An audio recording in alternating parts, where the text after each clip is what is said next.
Bonjour Elsa, Bonjour Karima. est-ce que tu peux te présenter et nous présenter ton parcours?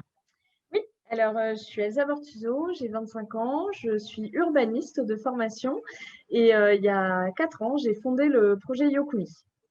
Yokumi, c'est un projet que j'ai commencé quand j'étais en stage au Togo en 2016 et depuis, il ne m'a plus quittée. Aujourd'hui, j'ai créé du coup, suite à l'association créée en 2017, j'ai créé une société pour assurer la pérennité de ce projet. Donc, je peux en dire quelques mots, hein. Yokumi, c'est un projet de commerce équitable qui s'appuie sur le savoir-faire de femmes au Togo et au Maroc qui produisent des produits cosmétiques naturels.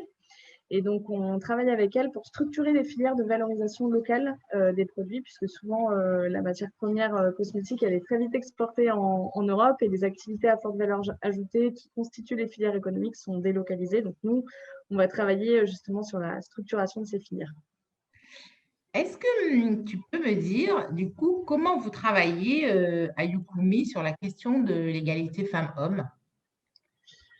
Oui, alors la question de l'égalité femmes-hommes, nous, on va l'aborder notamment par un biais économique. Donc, on va travailler notamment sur l'autonomisation économique des femmes.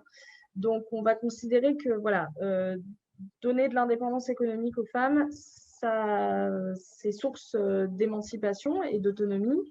Et donc, ce mot anglais hein, qui englobe cette notion d'empowerment, donc c'est ce processus en fait vers l'autonomisation. Donc, on part vraiment du principe que en fait, la liberté, ça ne se donne pas.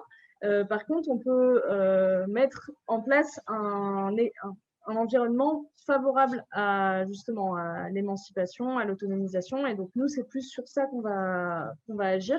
Et donc, on va favoriser l'autonomisation économique des femmes avec lesquelles on travaille, donc à la fois les productrices, notamment améliorant les revenus de leur travail, ou bien créant des meilleures conditions de travail, voilà, en relocalisant certaines activités pour créer de l'emploi sur place.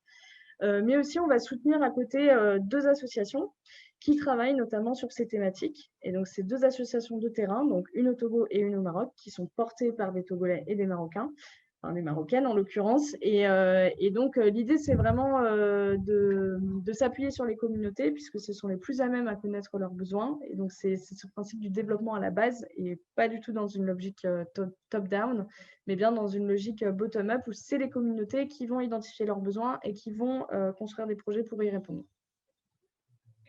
Elsa, si tu avais une baguette magique, quelle serait la première action que tu mettrais en place justement pour faire bouger les lignes de l'égalité femmes-hommes? Alors, il y a du boulot. Je pense que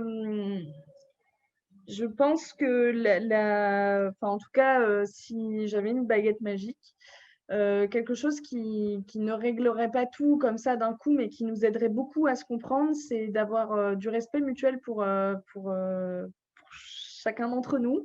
Et en fait, si on apprenait à se respecter en tant qu'individu, qu'on soit homme, femme, blanc ou noir, ou enfin, quelle que soit notre sexualité, notre religion, enfin, je veux dire, si on arrivait à avoir, ne pas gommer les différences qu'on a, mais plutôt les respecter et les embrasser comme une richesse et comme vraiment ouais, une richesse et les respecter pour ce qu'on est en soi, je pense que ça nous aiderait beaucoup, on irait beaucoup plus vite, en tout cas dans la lutte contre les discriminations et les inégalités. Si tu avais une femme qui t'inspire, ce serait qui? Alors, j'y ai réfléchi un peu et donc je vais parler de Vandana Shiva qui est mince, j'ai plus de batterie. Je t'ai perdue. Ok, c'est bon, je t'ai retrouvée. Donc Vandana Shiva qui est une indienne qui a développé, enfin en tout cas pour moi c'est un des exemples de l'écoféminisme. On en avait déjà un petit peu discuté.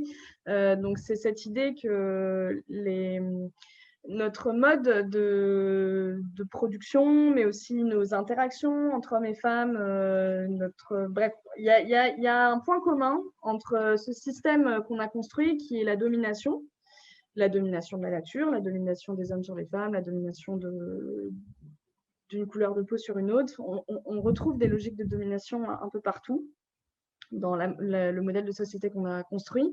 Et donc l'écoféminisme, c'est cette idée de dire qu'en s'attaquant à cette logique de domination, on va pouvoir en tout cas travailler sur notre rapport à l'autre, qu'il soit du coup femme ou issu d'une autre minorité, et notre rapport à la nature.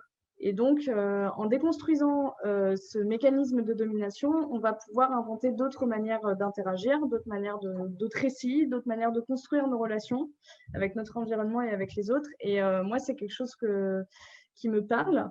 Vandana Shiva, elle a aussi beaucoup travaillé dans les communautés indiennes, des femmes agricoles. Et donc, ça, c'est aussi quelque chose qui me touche, puisque avec Yokumi, on travaille beaucoup avec des productrices rurales.